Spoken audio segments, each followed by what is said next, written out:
जी नमस्कार, मैं मनीष और आप देख रहे हैं आईटी वॉरियर चैनल।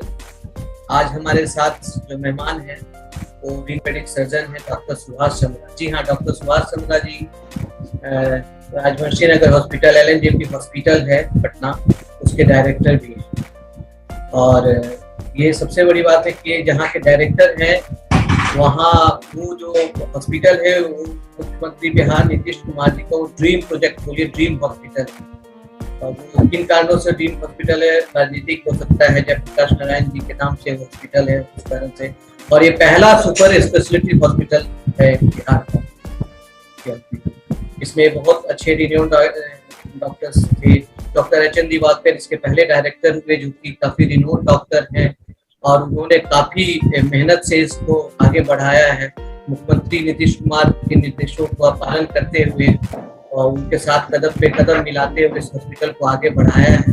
उसी हॉस्पिटल के ये डायरेक्टर हैं डॉक्टर सुभाष चंद्रा के दिन में। इनको लोग अच्छे डॉक्टर के रूप में तो जानते ही जानते हैं। मैं बता दूं कि इनको लोग, इनके नर्सेज और स्टाफ है, पैरामेडिकल स्टाफ वगैरह है या पेशेंट वगैरह है, एक अच्छे इंसान के रूप में भी इनको लोग जानते हैं। बात में, व्यवहार में बहुत ही कुशल हैं। और इनसे बात करने के पहले मैं कुछ बताना चाह रहा हूँ कि इस हॉस्पिटल का जो HN दिवाकर साहब थे डायरेक्टर, वो काफी आगे बढ़ा। उसको बहुत सारे क्राउन लगा है, क्राउन का उसमें हीरे को उन्होंने जोड़ा, तरह तरह का ICU वगैरह शुरुआत हुआ है। छोटा सा हॉस्पिटल था, उसको आगे बढ़ाया उन्होंने। उसी आगे बढ़ाने के क्रम में डॉक्टर सुभाष चंद्रा ने भी काफी अथक प्रयास किया है। और उसी क्रम में आज एक और हीरा जुड़ गया इस हॉस्पिटल के साथ। वो हीरा है आपका एक CT स्कैन मशीन यहाँ पे लगा है, आम जन के लिए सेवा देने के लिए PPP मोड पे लगा है। और कल मंगल पांडे जी ने इसका उद्घाटन भी, विधिवत उद्घाटन किया है, स्वास्थ्य मंत्री मंगल पांडे जी। तो इसी सिलसिले में मैं डॉक्टर सुभाष चंद्रा जी से बहुत सारे बातें करूंगा, तो उनसे मिलते हैं। सुभाष चंद्रा जी, आपका बहुत बहुत नमस्कार, सलाम आईटी वॉरियर चैनल पे। सर, सबसे पहले आपको बधाई हो।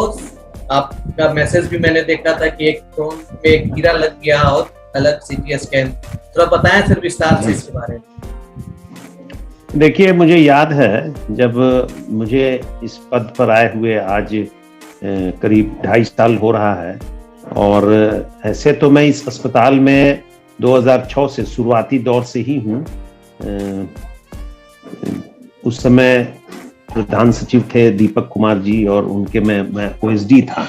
तो मुझे आज भी याद है कि उनके द्वारा उनके साथ एक चर्चा हो रही थी कि एक ब्रांच का सुपर स्पेशलिटी हॉस्पिटल बनाया जाए। और उसकी परिकल्पना उन्होंने माननीय मुख्यमंत्री से बात की, उन्होंने तुरंत तैयार हुए और 3-4 हॉस्पिटल, राजेंद्र नगर हुआ आई के लिए, ये राजवंशी नगर हो गया हड्डी के लिए, न्यू गार्डनर रोड हो गया इंडोक्राइंस के लिए।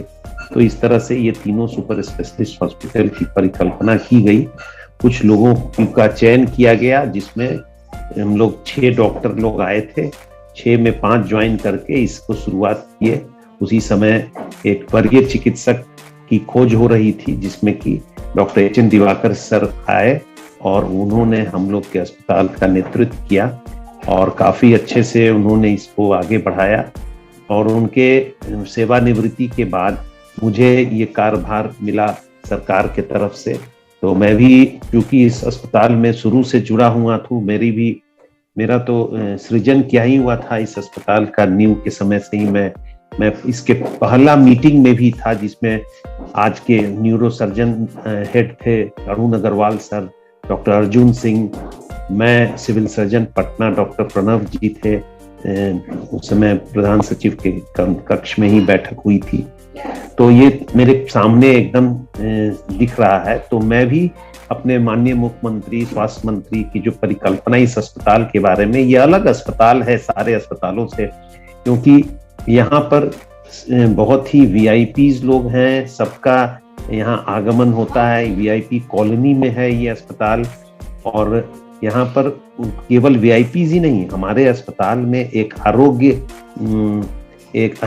आयुष्मान भारत स्कीम भी चलता है, जिसमें जो आयुष्मान भारत के बेनिफिशियरी हैं उनको हम लोग मुफ्त में इलाज करते हैं, फ्री ऑफ कॉस्ट। इसके साथ ही माननीय मुख्यमंत्री का एक चिकित्सा सहायता कोष है। जिस व्यक्ति को 2 लाख से कम का आय प्रमाण पत्र है, उनको भी इस अस्पताल में हम लोग मुफ्त में इलाज देते हैं। मैं पता करता रहता हूँ, कोई भी जिसके पास आय प्रमाण पत्र है, और सरकार के तरफ से व्यवस्था इतनी अच्छी है कि हम लोग इसका प्रपोजल भेजते हैं, एस्टीमेट भेजते हैं, और वहां से पैसा आने में कोई दिक्कत नहीं होती है। हर एक बुधवार को इसकी बैठक होती है और वहां से पैसा आ जाता है। तो हम लोग वो भी कार्य करते हैं जिससे कि लोगों को इसकी सुविधा मिल सके। इसी क्रम में अस्पताल में डीएनबी की पढ़ाई हो, क्योंकि हम लोग को हमेशा चिकित्सकों की कमी महसूस होती थी। जूनियर चिकित्सक, मेरे यहाँ सब वरीय चिकित्सक लोग काफी हैं, बहुत एक्सपीरियंस लोग हैं और उनका कार्य अच्छा है, सर्जरी अच्छा है, ओपीडी में भी भीड़ लगी रहती है।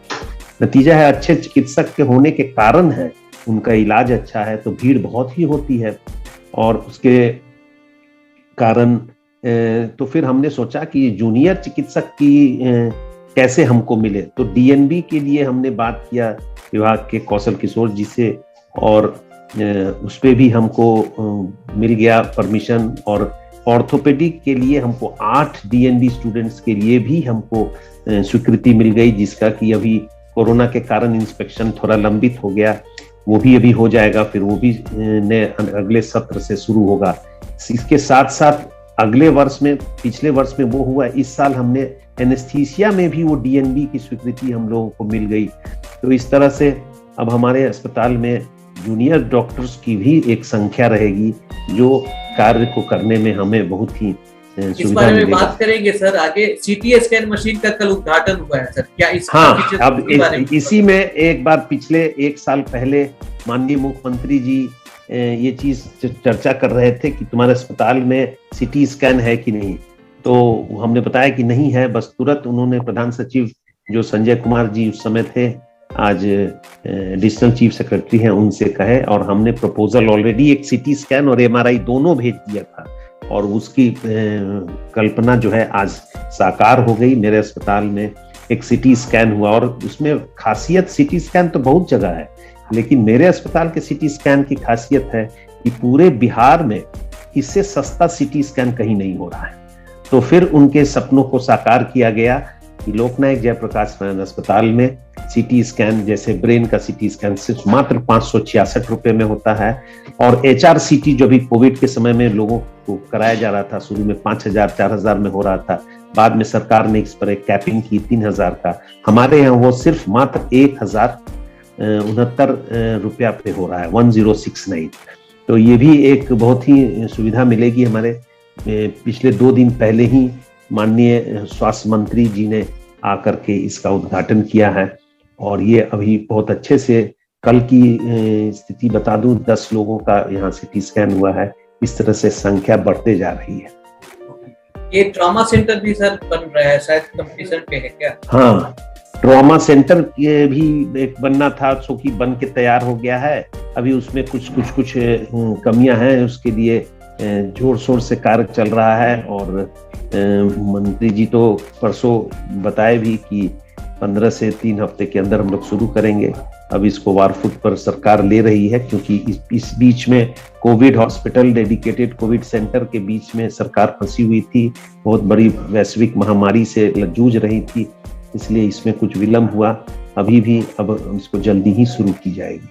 और इतना ही नहीं, इसके साथ साथ एक हम लोग को 400 बेड की स्वीकृति मिल चुकी है, जिसका क्लियरेंस हो गया, टेंडर हो गया, सारा कुछ हो गया, काम शुरू होना है। वो पूरे बिहार में ही नहीं, इस पूरे मैं नहीं समझता हूँ कि सरकारी तौर पर केवल हड्डी का 400 बेड का कहीं भी कोई सरकारी अस्पताल हो। तो वो भी परिकल्पना बहुत दूर नहीं है जब ये बन के तैयार होगा, और 400 बेड का मात्र ऑर्थो एंड न्यूरो का एक अस्पताल बनकर तैयार रहेगा। सर, एक कुछ शिकवा और शिकायत की बात भी थोड़ी सी कर लेते हैं। कल एक वरिष्ठ पत्रकार हैं, हमारे मित्र भी हैं, धीरेन्द्र जी हैं, उनका भी मैं नाम यहाँ पे लेना चाहूंगा।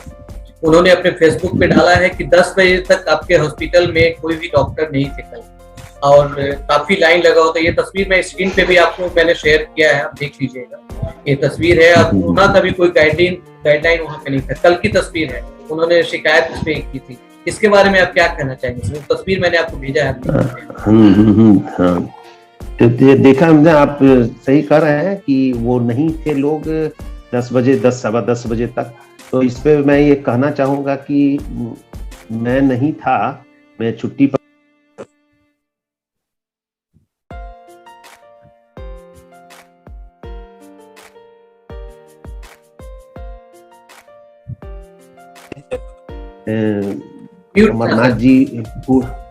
अमरनाथ जी का ही ओपीडी था और उनके साथ 2 और सहयोगी थे ऑर्थोपेडिक ओपीडी चलाने के लिए। तो मैं इसकी तहकीकात और उनसे म्यूट हो रहा है सर। तो यूजुअली ऐसा नहीं देखा जाता है। ये उस दिन बुधवार को लगता है कि ये लोग काफी हर्षोल्लास खुशी के कारण एक दिन पहले वो लोग काफी मेहनत किए थे अपने मंत्री के आगमन का, तो उनको आने में, हालांकि वो लोग थोड़ा देर से आए होंगे लेकिन मरीजों सबको देख के ही काम खत्म किए होंगे। तो ये हम पता करते हैं और उस पर उनसे ऐसी बात आगे ना हो। एक चीज फोटो में मैंने ये भी वॉच किया कि लोग कोरोना का गाइडलाइन कोई फॉलो भी नहीं कर रहे थे, भीड़ में ऐसे ही बैठे हुए सब कोई।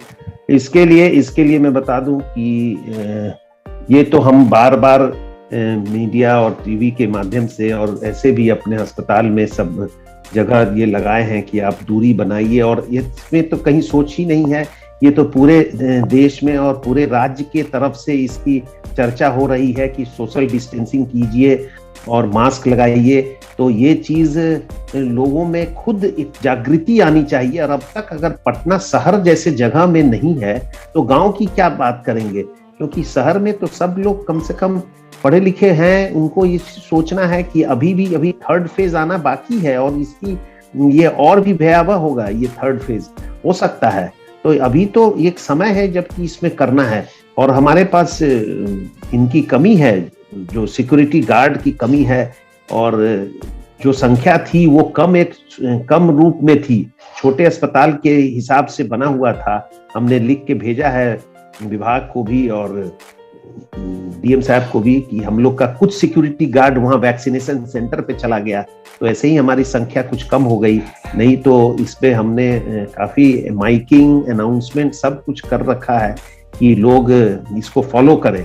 और मेरा ही नहीं, पूरे सरकार का भी इस पर हमेशा टेलीफोन पे भी आ रहा है कि 2 काम आप जरूर कीजिए। लेकिन अभी जागृति लाने की अभी बहुत ही आवश्यकता है, जिससे कि लोग इस चीज को पालन करें। थी सर, उनकी शिकायत एक ये भी थी, उसमें मेंशन है कि वो एक्सरे वगैरह का सर्विस भी बंद था सर।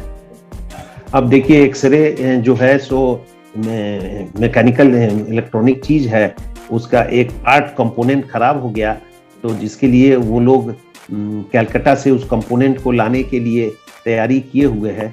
तो हो सकता है कि 1-2 दिन में बता रहा था कि लगा देगा, इसलिए एक्सरे बाधित है।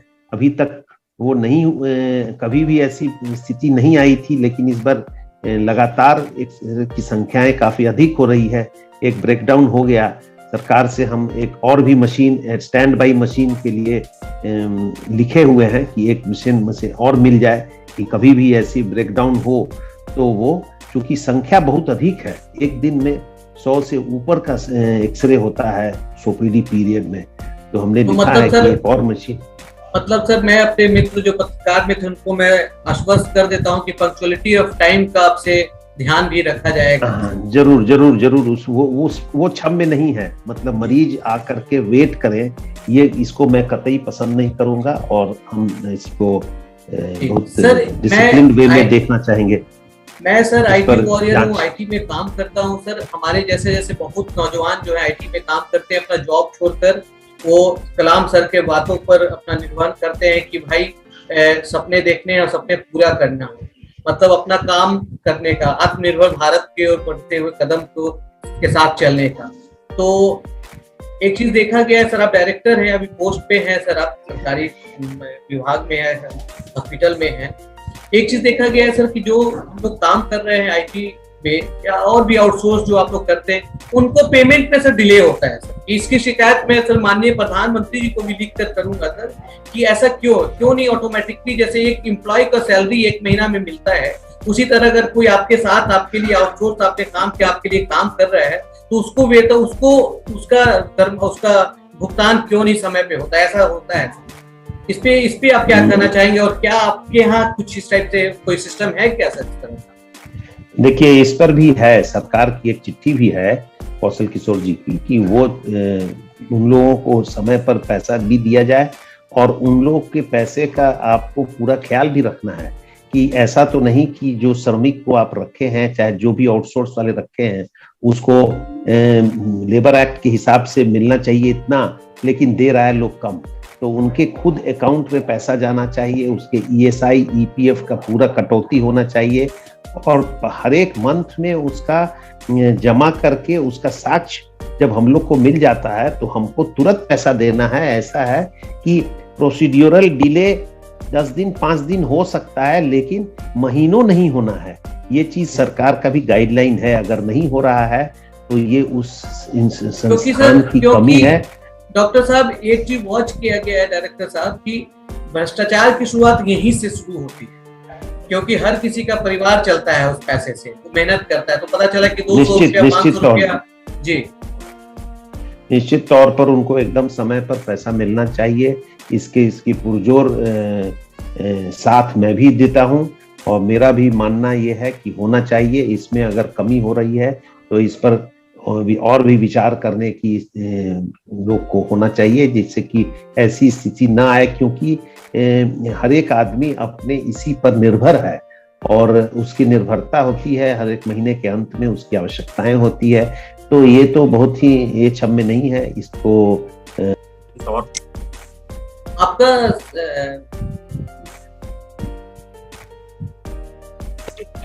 कड़ी से कड़ी सजा मिलना चाहिए।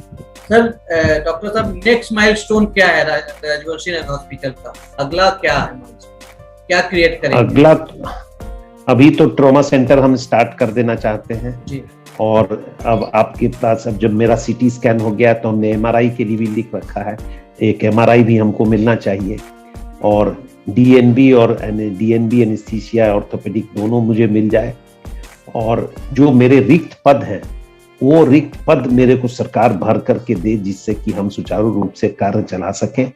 और एक मेरा 400 बेड का अस्पताल का कार्य शुरू हो जाए, ये हमारी परिकल्पना है। और मैं अपने टेन्योर में चाहूंगा कि इन सब कार्य को दिन रात लग करके कंप्लीट करें। कोरोना का ये तीसरा लहर का शुरुआत लोग बोल रहे हैं, डेल्टा प्लस, और क्या इसके बारे में हम लोगों को थोड़ा बताइए। देखिए, ये है ना, कोई भी प्रजाति है अपने को बचना चाहता है, तो जैसे उसका एक स्ट्रेन है वो म्यूटेशन करके दूसरा स्ट्रेन बना लेता है। तो ये दूसरा स्ट्रेन बनने में भागीदार हम ही लोग हैं। जैसे अगर पूरे विश्व में सबको वैक्सीन होना चाहिए, वैक्सीन होगा तो उसको प्रोटेक्शन होगा, वो वायरस जो है म्यूटेशन नहीं कर सकेगा। लेकिन एक कुछ व्यक्ति वैक्सीनेटेड हैं, कुछ नहीं है। तो जो नहीं है उनमें अगर कोरोना जा रहा है तो वो म्यूटेशन कर लेगा। तो फिर वो म्यूटेशन जब हो जाएगा तो जो वैक्सीनेटेड है उसका भी असर कम हो जाएगा, मतलब उसको भी फायदा नहीं मिलेगा।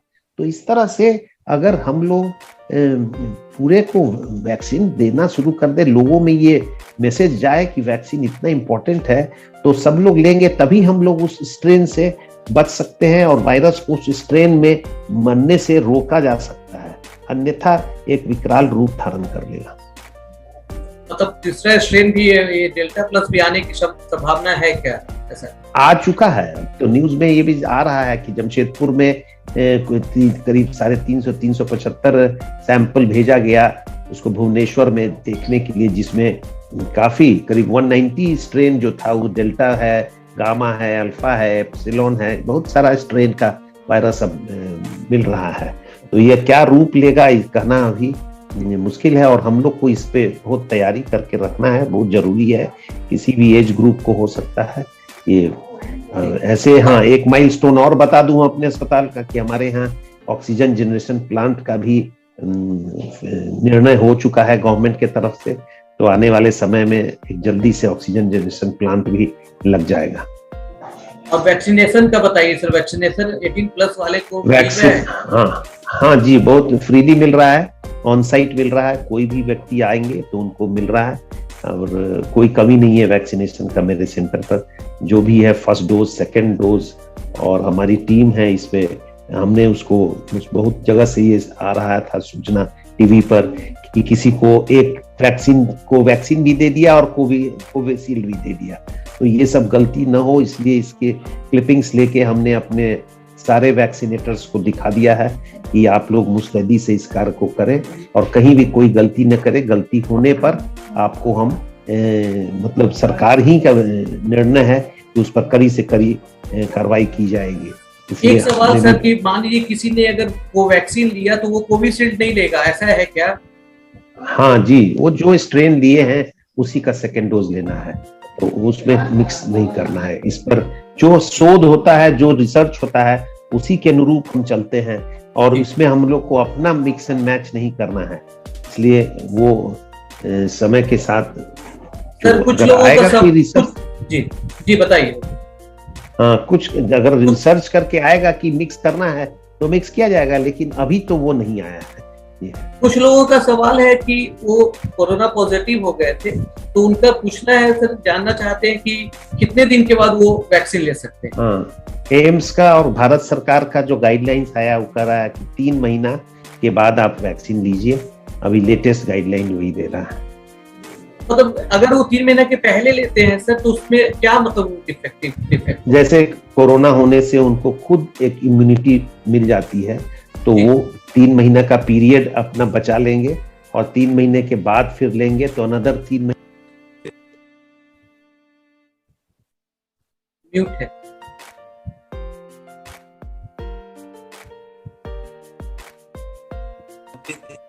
इससे बचाव अपना कर सकते हैं। सर मुख्यमंत्री जी से मैंने एक बार बोला था कि सर कोई भी हॉस्पिटल में अगर इंटर करे तो फिर उसको सारा सर्विसेज वहां पे मिल जाना चाहिए, वहां से उसको निकलने की आवश्यकता नहीं। तो ऐसा सर्विस आपके हॉस्पिटल में है सर?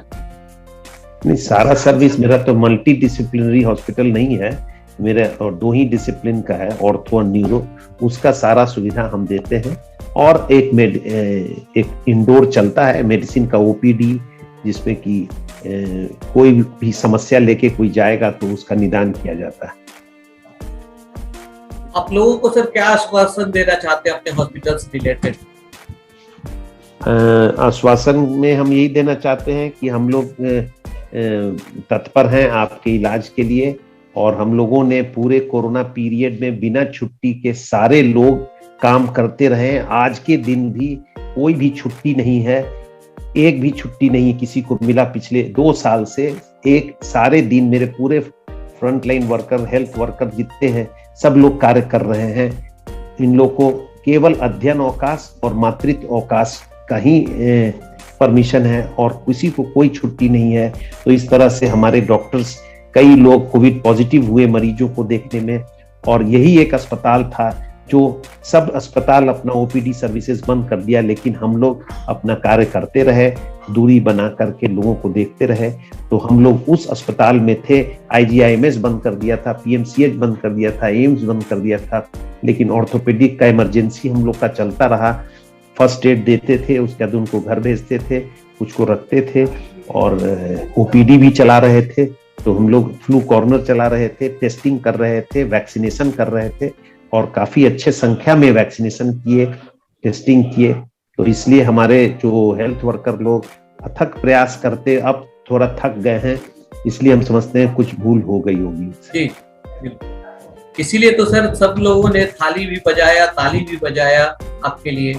लेकिन बहुत सारे डॉक्टर्स का सुनने में ऐसा भी आया है सर कि वो दवा का डॉक्टर्स हो या मेडिकल स्टोर हो या और जो होंगे जो दवा काला बाजारी में लिप्त रहे हैं सर, इस तरह से, तो वो दुखी कर दिया सबको। उनके बारे में बताइए सर, क्योंकि बहुत ऐसे डॉक्टर्स भी थे सर, बहुत, अब हो सकता है ये बाढ़ आ गया, जानलेवा बाढ़ आ नहीं, वो तो खास करके वो प्राइवेट हॉस्पिटल्स में कुछ ऐसी बातें सुनी गई है, उसकी मैं अभी इस फोरम पर उचित नहीं है। मेरा अस्पताल कोविड हॉस्पिटल नहीं था, हो सकता है कि अगले चरण में 3rd स्टेज में जब हमको जनरेशन प्लांट मिल जाएगा, 150 बेड पर हमको ऑक्सीजन सब मिल जाएगा, तो हम भी कोविड हॉस्पिटल बन जाएंगे।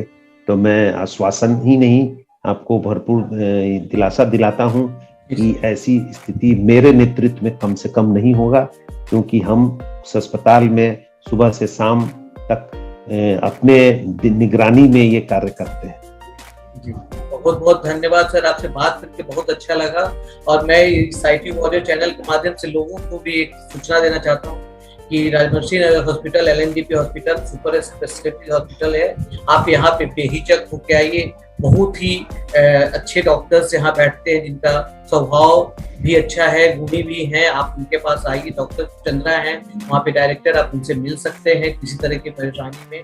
ये फोन पे भी आपसे संपर्क कर सकते हैं, ये बहुत इजली रीचेबल डॉक्टर हैं। तो आप आ सकते हैं किसी तरह की परेशानी, आप हॉस्पिटल में आइए और अपने परिवार, आपका परिवार स्वस्थ रहे, सुरक्षित रहे, यही कामना करता हूँ। बहुत बहुत धन्यवाद सर। नमस्ते। नमस्ते।